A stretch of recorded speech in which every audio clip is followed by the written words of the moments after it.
vamos a la palabra de hoy. Hoy quiero hablarle una palabra. Espero que usted haya venido con libreta, que usted haya venido el día de hoy con una actitud de aprender. Lo que vamos a enseñar a continuación es muy importante, puesto que el nombre, que es sobre todo nombre, y ese es el nombre de Jesucristo, pues es el nombre más atacado, más criticado, más señalado, ¿verdad? Desprestigiado. Diciendo que bueno, pues la letra J no existe en el hebreo y en el arameo, y eso es totalmente correcto. Ahí entraba lo que era la I o la Y, ¿no? Vamos a ver un poquito del tema de la historia para que usted sepa, para que usted conozca. De igual manera esto se está grabando, lo vamos a subir a YouTube para que usted entienda de qué se trata, la importancia de la letra J. Esta palabra, esta letra es muy importante para Dios, y vamos por partes. Bien, sin duda alguna, la palabra Jesús, esto es en el griego, Jesús como lo conocemos, en la parte de abajo es Yeshua. Esto es el hebreo, ¿verdad? Entonces, aquí vamos a ir rápidamente porque es mucha información. Entonces, quiero que lo vaya usted comprendiendo. En primer lugar, la palabra Jesús en el hebreo, Yeshua. Y bueno, se hace la mención de muchos grupos, de mucha gente, sobre todo en los temas que cristianos se hacen judíos, se hacen israelitas, y entonces llegan a esta conclusión y dicen es que la letra J no existe en el hebreo y no existe en el arameo, por lo tanto la palabra Jesús pues es una cuestión rara, ¿verdad? Lo que para ellos actualmente, fíjense la contrariedad, primera contrariedad, para ellos la letra J no existe, ¿ok? Pero como ya hemos visto el lenguaje a través de todos estos años, la letra J ya desaparece, y lo que significa la palabra Jesús en el hebreo para ellos, la palabra Jesús significa caballo. Eso es para ellos, ¿ok? Pues vamos a ir por partes. Ellos se basan en una cuestión donde si no aparece en el hebreo y en el griego, no lo creo, pero desapareció siglos más tarde la letra J para ellos y ellos lo tienen. Esta palabra Jesús, pues bueno, la palabra Jesús en México es Jesús. Paul, what do you say in English, Jesus? Tell me in English, please. Jesus. Jesus. ¿Se parece la palabra Jesús a la palabra Jesus? No, ¿verdad? Hay mucha variación, hay mucha variante. En África Jesús se dice de otra manera, en Europa se menciona de otra manera. Es decir, tenemos que entender que tenemos que ser muy formales y muy respetuosos con las palabras, pero hay personas que de estos pequeños detalles se agarran para crear doctrinas nuevas, para traer confusión al pueblo de Dios, se agarran para traer una cuestión diversa, ¿verdad? En el sentido de todos esos cristianos que dicen Jesús están mal, pero nosotros estamos bien porque tenemos la razón y tenemos la verdad, ¿no? Y hay gente que se vuelve hasta judío, aún conociendo de Jesucristo, aún habiéndolo recibido en su corazón, ¿cierto? Renuncian a Jesús y entonces se meten a Yahweh, a Yeshua, a Adonai, y toda esta cuestión que al final del día pues si no se trata sino teología, y claro, respetamos porque son los nombres de Dios, pero donde no estamos de acuerdo es hacer el nombre de Jesús a un lado y todo eso nos sirve y solo lo nuestro sirve, ¿verdad? Es tan irrelevante como decir, y lo quiero decir puntualmente, que en el hebreo no existía la J, pero sí la Y, Yeshua. Entonces nos tendríamos que basar en la Biblia y nos tendríamos que decir entonces que el nombre de Dios pues no es Jehová, tampoco es Yahweh, sino el nombre de Dios pues es este. ¿Y quién de ustedes puede pronunciar este? ¿Quién puede pronunciarlo? Quisiera saber.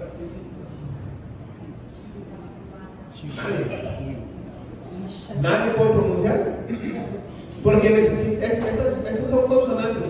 Necesitamos vocales. A, E, I, O, U. Para poder hacer un juego y poder mencionar esto. Usted sabe que cuando un bebé recién nacido, un bebé, sus pulmones están una bolsa así, cerradita. Pero cuando el bebé recibe el Shekinah, el bebé recibe el aliento de vida, el soplo, recibe el espíritu, recibe su espíritu, los pulmones, ¡pum!, se inflan en un solo instante. Y es increíble ver cómo cada que tú respiras,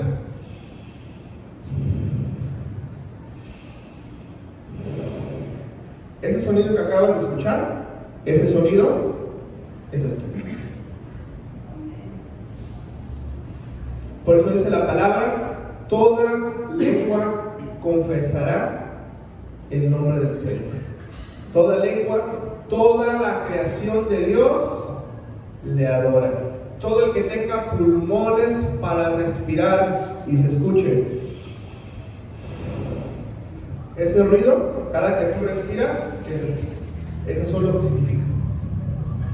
Entonces, cada que tú respiras, le estás dando la gloria a tu Creador. ¿Cuántos de ustedes se han sentido solos?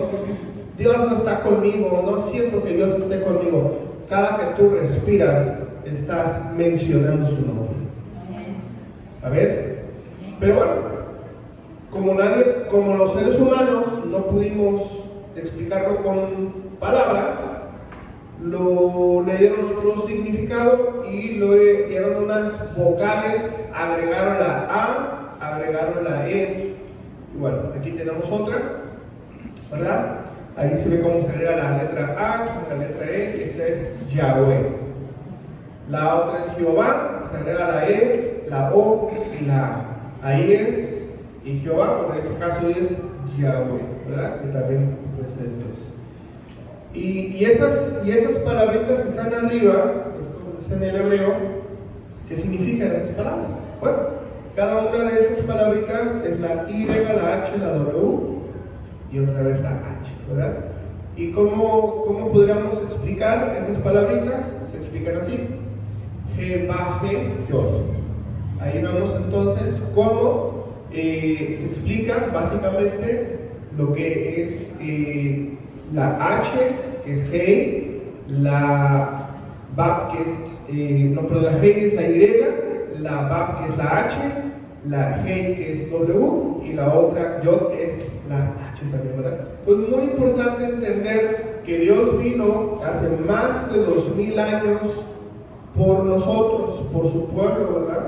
Pero su pueblo no le recibió. Jesús nació en Belén, se presentó, les habló, le dijo: yo soy el que había de venir, yo soy el que es, el que era y el que ha de ser, pero no le recibieron, ¿verdad? Y uno dice: híjole, qué mal que su propio pueblo no le recibió, pero yo quiero decirle qué bien que su pueblo no le recibió, porque como ellos no recibieron esa salvación tan grande, ¿qué pasó entonces? Vino para los gentiles y vino para todos y cada uno de nosotros. Entonces, pues qué bueno que no lo recibieron, pero qué malo por ellos, ¿verdad? Y la Biblia enseña que Jesús dice: y no voy a volver por ustedes hasta que digan: bendito el que viene en el nombre de Jehová. Imagínense. Pero ¿saben cuándo va a ser eso? Eso va a ser en el Apocalipsis, cuando esté la tribulación, cuando venga viene la segunda venida, todos nos vamos, ¿verdad? Estamos ahí celebramos las bodas del Cordero, allá estamos todos, pero luego baja Jesús y entonces está en una batalla que se llama Armagedón. Ahí es donde entonces viene lo bueno, y ahí entonces pues sí le van a recibir, ahí sí le van a creer, puesto que dice: todo ojo entonces le verá y reconocerá que Él es Dios. Amén. Esto lo encontramos en Juan capítulo 1, versículo 11 al 13, se lo leo rápidamente. A lo suyo vino y los suyos no le recibieron, mas a todos los que le recibieron, a los que creen en su nombre, que dice aquí, se les dio potestad de ser hechos hijos de Dios. Pero esta palabra potestad significa poder. La palabra potestad significa autoridad. Diga conmigo, potestad. Es decir, cuando hay potestad significa que hay autoridad, hay poder, hay dominio. Cuando nosotros le recibimos a Él, entonces se nos da ese derecho de ser hijos de Dios. Nos da esa potestad de ser llamados hijos de Dios. Todos nacemos, ¿verdad? Todos tenemos el Espíritu de Dios. Pero a los que le reciben se les da ese privilegio de ser llamado hijo e hija de Dios, ¿verdad? Versículo 13 dice, los cuales no son engendrados, ¿qué dice ahí? De sangre, ni de voluntad de carne, ni de voluntad de varón, sino pues estos son de Dios, ¿verdad? Entonces, es importante entender la importancia de la letra J. Ahorita vamos a ver más a profundidad todavía. Hay palabra profética, hay revelación en la letra J, pero necesitamos entender primero las bases del por qué y el motivo del cual el pueblo de Dios no lo recibe. Uno no recibe la letra J. Otro versículo que es el versículo central de esta predicación, que lleva por nombre la importancia de la letra J, el versículo principal es el siguiente.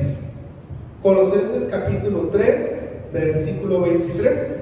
Y todo lo que hagas, hacedlo de corazón, como para el Señor y no para los hombres, sabiendo que del Señor recibiréis recompensa de la herencia, porque a Cristo el Señor sirves. Aquí es algo que necesitamos entender. Miren, como pastores les enseñamos, les instruimos, ¿verdad? Pero quien tiene la última palabra para aplicar la palabra, para hacer la Biblia, es usted. ¿Estamos entendidos, verdad? Nosotros le decimos, nosotros le aconsejamos, nosotros le decimos qué es lo mejor que dice la palabra para usted, pero usted es la persona que decide. Yo quiero invitarlo hoy en este día. Ya estamos terminando casi el año y vamos a iniciar el año con Dios ha estado hablando una cosa que Dios me ha hablado para este 2024, porque los pastores tenemos que orar para que Dios nos muestre qué sigue el año, ¿verdad? ¿Qué viene? Y lo que Dios me ha hablado en este último tiempo es que el año 2024 es el año de las familias totalmente entregadas al Señor Jesucristo. Todos esos años que tu familia no quiso nada con el Señor, Dios se va a encargar de hablarles, de mostrarles, se va a manifestar, va a traer lo que tenga que traer, pero tu familia va a estar aquí sirviendo al Señor. Eso es lo que viene, ¿verdad? Entonces es muy importante entender esto. Pero para poder entrar a ese mover de Dios, escucha muy bien esto, esto lo voy a repetir al final, porque ahorita vas a entender, al final vas a entender por qué de eso, ¿sí? Pero si tú tomas la decisión de entrar al diseño de Dios, algo bueno, algo sorprendente va a venir. Y todo lo que hagas, hacerlo de corazón como para el Señor y no para los hombres. Aquí es bien importante y bien puntual. Todo lo que hagas, hazlo como para Dios. Ahí te va. Y te presumo, porque puedo presumir. Acabo de terminar mi primer cuatrimestre del doctorado. Primer cuatrimestre del doctorado. Y puedo presumir mi calificación general, mi calificación total es 100 en doctorado. ¿Pero por qué? Dios sabe. Gracias a Dios. Gracias a Dios.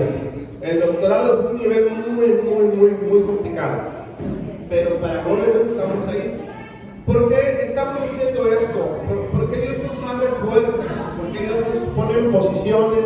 ¿Por qué Dios nos pone en lugares? Porque hay una razón muy importante, que tenemos que entender que todo lo que tú hagas, hazlo como para Dios. ¿Y qué quiere decir esto? Quiere decir que lo que hagas lo tienes que hacer con excelencia para Dios.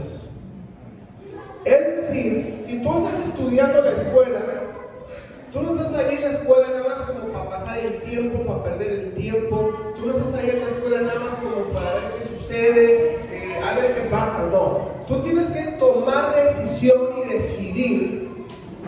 Si yo estoy en la escuela, tengo que hacer lo mejor. Me tengo que dar el mayor esfuerzo. Tengo que hacer las cosas bien. Yo no puedo estar haciendo que un día las cosas bien, el otro día no. Hoy estoy motivado, animado, hago las cosas, mañana no las hago. No, sino que todo lo que tú hagas, hacerlo como para el Señor. Eso se llama excelencia. Diga conmigo, excelencia. Excelencia. Y la excelencia tiene que ver con que todo lo que hagas tienes que hacerlo como si lo hicieras para Dios. Donde quiera que estés trabajando, da el mejor servicio. Donde quiera que estés trabajando, da tu mayor esfuerzo. Si estás estudiando, dedícale el tiempo, dedícale todo lo que estás haciendo. Si eres esposo, tienes que ser el mejor esposo. Si eres la esposa, tienes que ser la mejor esposa. Si eres padre, tienes que ser el mejor padre. Si eres hijo, tienes que ser el mejor hijo. Porque todo lo que tú hagas, lo tienes que hacer para Dios en excelencia. Y esto te va a abrir una puerta de bendición. Va a venir una cuestión de transformación sobrenatural a tu casa. Cuando tú todo lo que haces, lo haces como para Dios, ¿qué va a suceder entonces? Van a suceder cambios poderosos. Imagínate que en el momento empiezas todo lo que tú hagas, vámonos a lo más básico y a lo más extenso. Voy a preparar un desayuno, unos huevitos revueltos, lo mejor para el Señor. Órale, para ti, Señor, para ti. Y se lo vas a dar al esposo, a los hijos, no sé, pero tienes que hacerlo lo mejor. Tú tienes que empezar a vivir de esta manera. ¿Cuál es esta manera?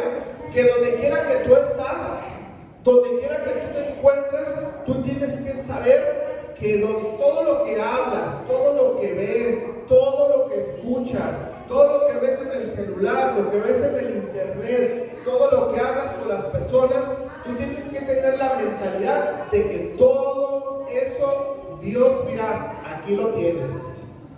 A Dios le agradaría estar escuchando como tú hablas. A Dios le agradaría viendo lo que tú ves en el internet, en el celular. A Dios le agradaría cómo te hablas con tu esposo, con tu esposa, cómo te hablas con tus hijos, cómo hablas en tu trabajo, cómo te relacionas. Esos lenguajes, esas conversaciones realmente serían agradables para Dios. Porque la realidad es que tú tienes que entender que cuando hay un principio es una regla, y esta regla se llama este principio se llama principio de excelencia. Y gente de excelencia es aquellas personas que entienden que donde quiera que se encuentran, Dios está con él. Dios está viendo. Dios todo lo que yo digo, lo que pienso, lo que opino, Dios está aquí conmigo. Tener esa conciencia de que Dios está aquí contigo. Por eso es importante entender, y todo lo que hagas, hazlo de corazón. ¿Como para quién? Para el Señor. A ver, aquí tenemos que entender que dice todo lo que hagas, no lo que te conviene que hagas. Esto sí y esto no. Ay, sí, Dios mío, esto sí lo entrego, esto no. No. La Biblia dice todo lo que tú hagas, hazlo como para el Señor. ¿Y qué le vas a entregar tú a Dios? Excelencia. ¿Le vas a entregar lo mejor? Imagínate, vamos al ejemplo más básico, tu diezmo. Híjole, ese tema es el que más le sacude a la gente. Lo primero, la Biblia dice, de todo lo que tú me entregares, el diezmo apartaré para ti, porque es un principio y el principio es de primicia. Aquí nos dice que de todo lo que me diere, apartaré el diezmo para el Señor. Pero luego nos llega el dinero y vemos, no, esto sí, esto es para otras cosas. A ver, me dieron 1,000 pesos, pero me descontaron los impuestos de mi nómina. No, pues de impuestos no voy a pagar nómina, no, de los impuestos no voy a pagar diezmo. Imagínense. A mí, de todo lo que me llega, aparto el diezmo. Si me llegan 1,000 pesos y 200 pesos son de impuestos, yo doy el diezmo de mi salario y lo que me correspondería el tema de impuestos. Así bravo. El resultado, hay gente que ni nos conoce a la pastora y a mí, pero hay gente que piensa que somos ricos. Algo ven en nosotros. No, ustedes tienen mucho dinero. No, ¿verdad? pero de todo lo que me dieres el diezmo, lo primero. Pero ahí vamos al principio, es lo primero. Tiene que ser lo primero. ¿Qué quiere decir esto? Ok, entonces tu balance, ingresos, gastos, ganancia, utilidad, ok, de tu utilidad neta, de todo lo que te llegue, ahí haces tu dinero. Es que tengo que pagar proveedores, tengo que pagar acá, tengo que pagar a Coppel, tengo que pagar acá, tengo que pagar a quién sabe qué tantas cosas.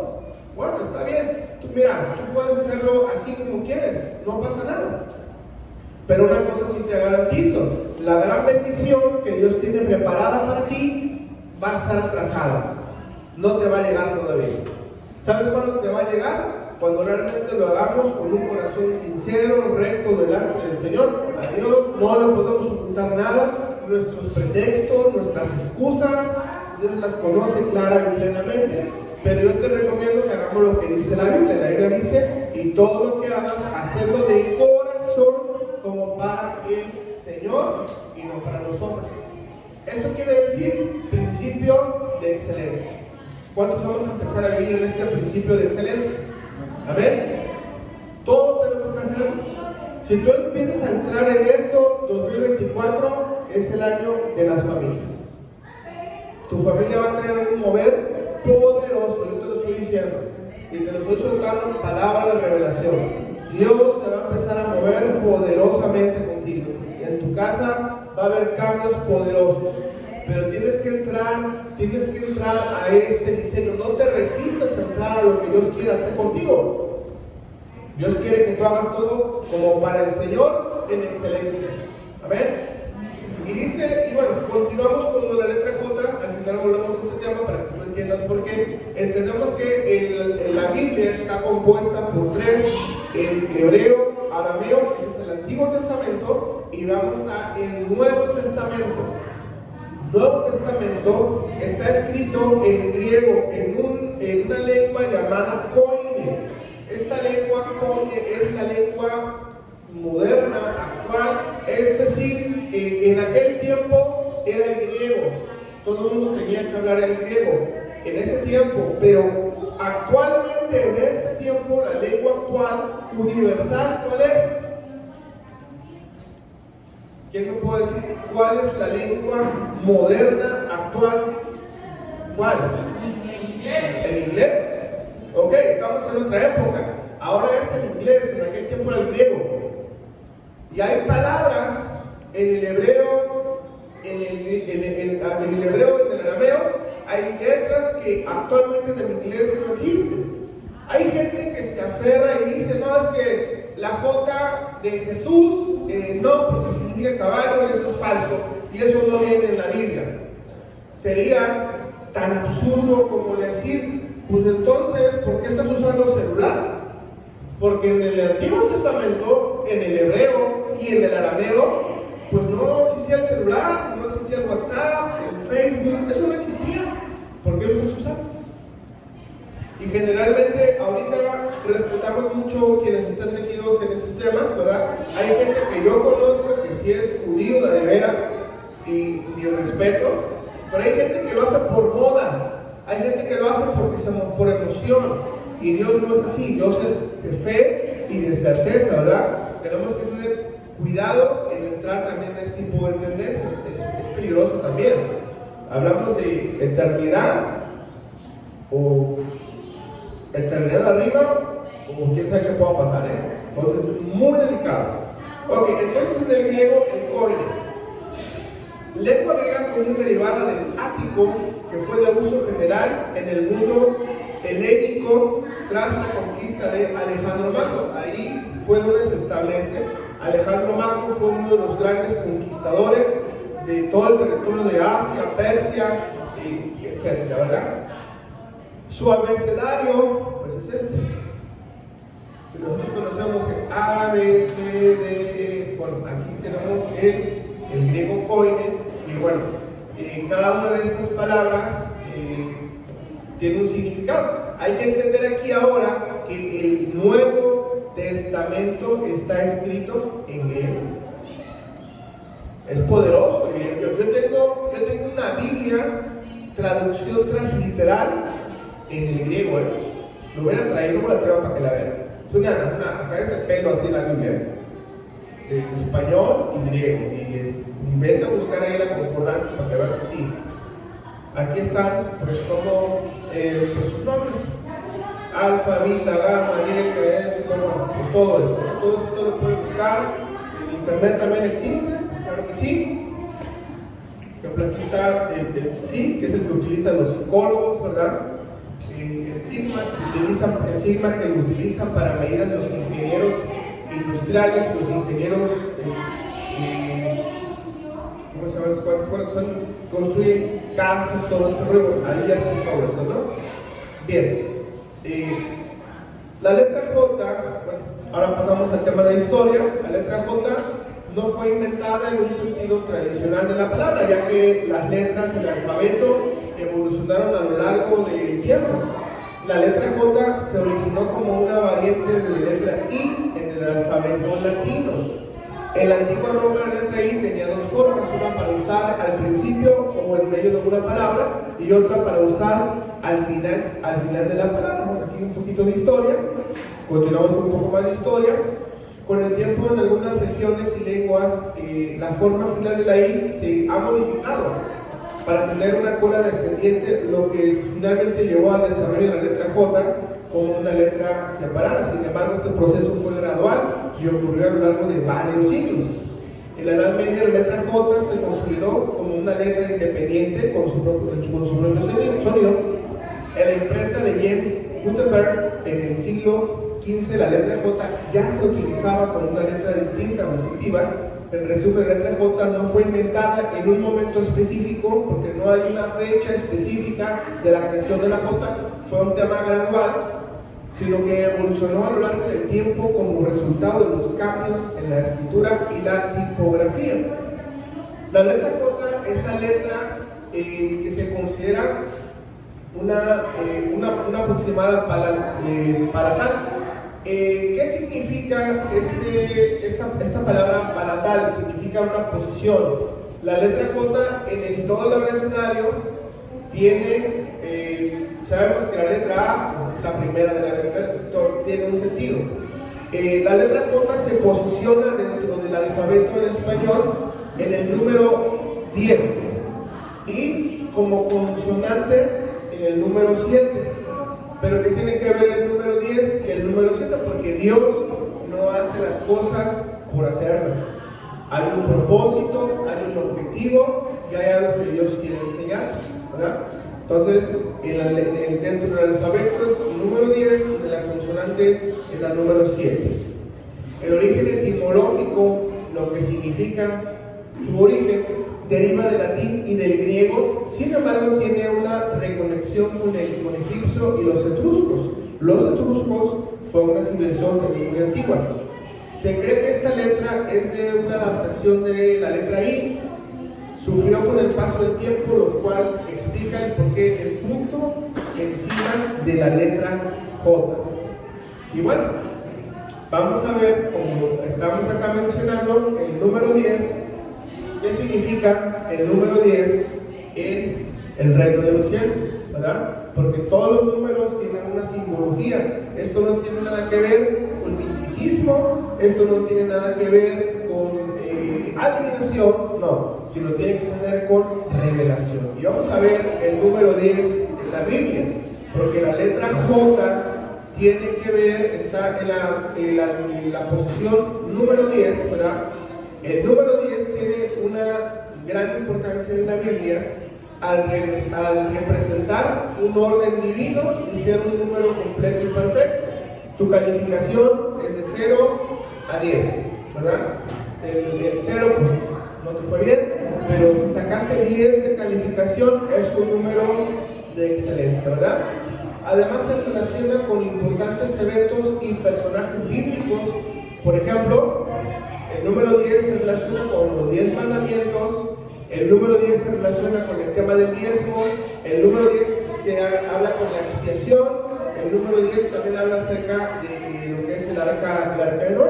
Hay una simbología muy interesante. Eso es el número 10, pero ahora vamos a ver qué significa el número 7. A mí me gusta el número 7 porque el número 7 es el número de Dios. El número 7 representa perfección. Diga conmigo perfección. Perfección. ¿Qué significa el número 7? Perfección. Es el número de Dios. ¿Sale? Jesús le diría a Pedro que debe de perdonar a su hermano hasta 70 veces 7. 70 a la séptima potencia es una cantidad impresionante. Así que dile a la persona que tienes a un lado, tienes que perdonar hasta 70 veces 7.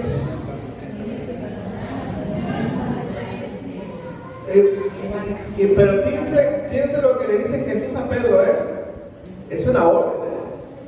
Le dice, a ver, a tu marido, a tu esposo, a tus hijos, a la persona que te hizo daño, tienes que perdonarla 70 veces 7.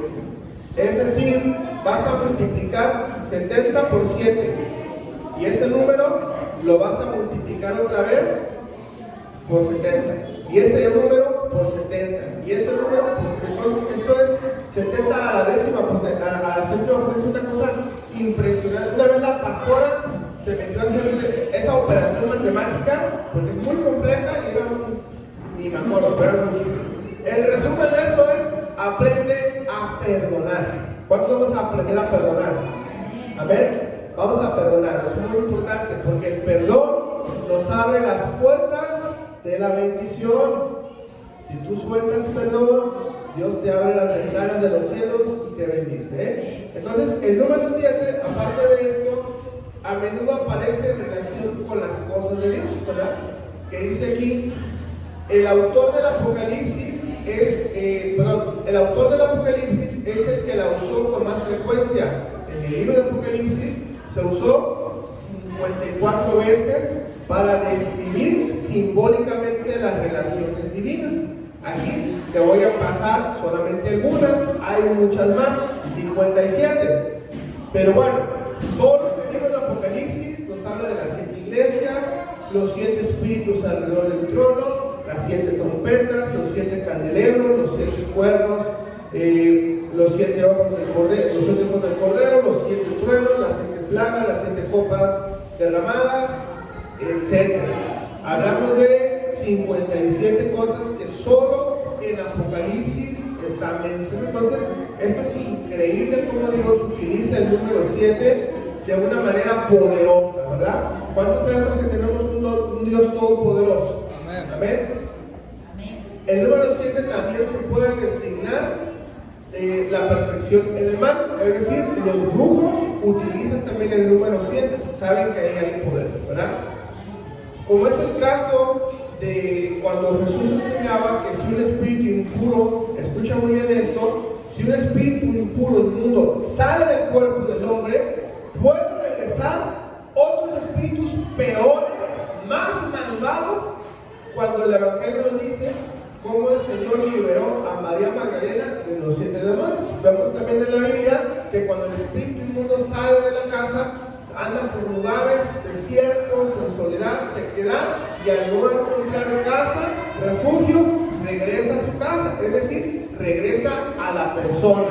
Y entonces encuentra la casa, el ser humano, limpiado, ordenado y arregladito, y entonces va con sus cuates y agarra 7 demonios peores, 7 espíritus peores, y entonces él venga aquí, la casa ya está limpia, y regresan 7 demonios peores, ¿verdad? Es muy importante tener una vida íntegra delante del Señor. Diga conmigo, vida íntegra. Vida íntegra. Es lo que necesitamos tener delante del Señor. Tenemos que ver lo que vimos en Colosenses 3:23. Todo lo que hagas, hacedlo con amor, como para el Señor y no para los hombres, ¿verdad? Entonces, si hacemos esto, escucha muy bien esto, aquí hay poder. Ahí hay poder. Todo lo que hagas, hazlo en excelencia. Y Dios, mira, te va a abrir todas las puertas que no se te han abierto en tantos años con tu familia. Dios te las va a abrir. Vas a ver, así será. Los nombres con J, ¿verdad? La Biblia utiliza nombres con J. Fue rápidamente este recorrido. Jacob, nombre con J. Figura prominente del Antiguo Testamento, también conocido como Israel, ¿verdad? ¿Qué significa la palabra Jacob? Tramposo. Pero Dios le cambia el nombre. ¿Y qué le dice? Israel. Casa de Dios, ¿verdad? Fíjense nada más. José, hijo de Jacob y Raquel, cuya historia narra en el libro de Génesis. Otro nombre con J, aparte del nombre de Jesús. Juan, nombre común que se encuentra en el Nuevo Testamento. El Evangelio según San Juan es uno de los libros del Nuevo Testamento. Pero está Juan el Bautista, pero Juan el Apóstol, también hay dos Juanes ahí, ¿verdad? Es increíble ver cómo el autor del libro de Juan, el libro favorito de la humanidad es el Evangelio de Juan. El autor, el que escribió el libro de Juan, es el autor también del libro de Apocalipsis o Revelaciones. Él es el que escribió Juan y escribió Apocalipsis. Esos dos libros escribió el apóstol Juan, muy importante. Alguien más que está ahí, Juan el Bautista. ¿Quién es él? Pues el que bautizó a Jesucristo, ¿verdad? A los 30 años Jesús se bautizó. Entonces es increíble la letra J, ¿verdad? La importancia de la letra J. Otro hombre de fe, Job, figura principal en el libro de Job, que trata sobre la paciencia y la fidelidad de Dios en medio del sufrimiento, ¿verdad? Ya hemos escuchado la historia de Job. Otro más, Jeremías, pues es un profeta. Jeremías, profeta del Antiguo Testamento, autor del libro, obviamente el libro de Jeremías. Uno de los mayores libros proféticos es el de Isaías, pero Jeremías es un libro profético y de poder también. Joel, otro profeta, considerado de los profetas menores, pero fue un profeta cuyo libro forma parte del Antiguo Testamento. Otro con J, Jonás, profeta cuya historia se narra en el libro de Jonás. Ya sabemos la historia, ¿verdad? El hombre más importante, Jesús. Ese es el nombre del Hijo de Dios en la fe cristiana, cuya vida y enseñanza se encuentran en los evangelios del Nuevo Testamento, ¿verdad? Es increíble ver cómo cuando Jesús viene con su pueblo no le recibe. Dice Jesús: a los míos vine, los míos no me recibieron y no me van a ver hasta que digan bendito el que viene en el nombre de Jehová. Eso ya es en el tema de Apocalipsis, cuando viene la gran tribulación, ahí sí van a predicar, ahí sí van a estar, ¿verdad? Y bueno, Jesús es el nombre principal, es el nombre que se ha traducido, que se ha cambiado a todos los idiomas, a todos los países de todo el mundo. Es increíble. Pero no solamente hay nombres, hay lugares también, ¿verdad? Uno de los lugares más conocidos pues, es Jerusalén, ciudad capital de Israel y lugar central en muchos eventos bíblicos, ¿verdad?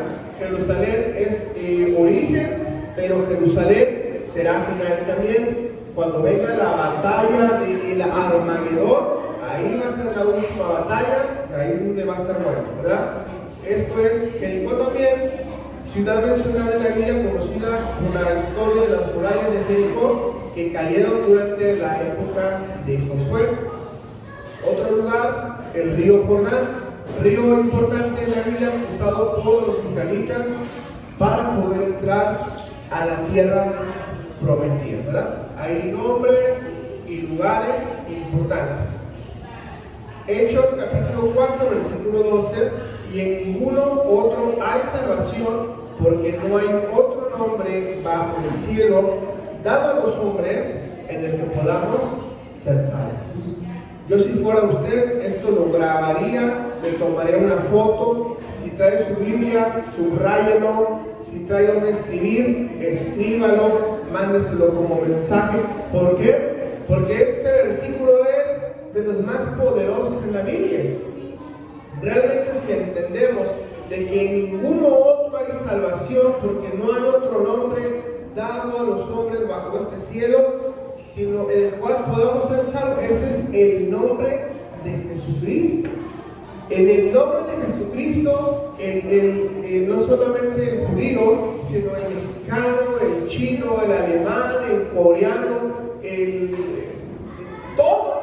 todo aquel que invoque el nombre de Jesús será salvo. Recuerdo hace muchos años, no recuerdo el nombre del pastor, pero un profeta que vino, que lo conocimos, cuando pasó en Estados Unidos el 9/11. Él decía que él estaba en las Torres Gemelas allá en Nueva York y había una puerta, estaba en un elevador lleno de personas y él estaba afuera del elevador, y ahí se detuvo, y entonces ahí pasa algo que había mucha gente en el elevador, gritaba del miedo, del terror que vivían ahí. Pero este profeta, este pastor menciona, como nos contaba la historia, que cuando estaban todos desesperados y dijeron necesitamos ayuda, y este pastor les dice todos digan el nombre de Jesucristo, y dijeron Jesucristo, y cuando acabaron de decir el nombre de Jesucristo, el elevador descendió 50 pisos y justamente pues murieron todos, ¿verdad? Fallecieron. Pero mira, si lo hicieron de corazón, se fueron allá arriba, ¿verdad? Si usted y yo no estamos en un elevador, no estamos en peligro de muerte, estamos bien, estamos con vida, agradezcamos actualmente que podamos mencionar y reconocer el nombre de Jesucristo como nuestro Salvador personal. Vamos al final de lo que les comenté que era el principio, Colosenses capítulo 3, deberes sociales de la nueva vida, porque muy seguramente usted, si conoce los deberes sociales, muy seguramente conoce algo que se llama redes sociales, ¿verdad? Hay muchas redes sociales. Bueno, la Biblia nos habla, la Biblia es moderna y nos dice deberes sociales en la vida nueva. Y esas son cosas que la palabra del Señor nos enseña, nos ayuda, porque Dios quiere lo mejor para ti. ¿Cuántos saben que Dios quiere lo mejor para ustedes? Dios quiere lo mejor para ti. Por eso Dios te ha puesto reglas, por eso Dios te ha puesto cosas que hacer para que tú seas mejor. Amén. Versículo 18. Casadas están sujetas a vuestros maridos como conviene al Señor, ¿verdad? Bueno, la Biblia nos enseña como un deber social, pero ¿qué significa un deber social? Para empezar, porque tenemos deberes delante de Dios, ¿verdad? Pero tenemos deberes sociales. ¿Qué son los deberes sociales? A ver, ¿qué es una red social? La red social es para que tú pongas ahí que estás tomando tu cafecito, quién sabe dónde, y ya lo vieron como 5,000 personas. Ahí tú estás anunciando tu vida, estás publicando algo, ¿verdad? ¿Qué es un deber social? El deber social es tu vida, ¿sí? Tu testimonio, tu comportamiento, cómo hablas, cómo piensas, cómo te refieres, tu vida se muestra socialmente. Para que tú lo puedas entender, fíjate cómo esto fue escrito hace más de 2000 años, imagínate. Y como el día de hoy esto es algo vigente.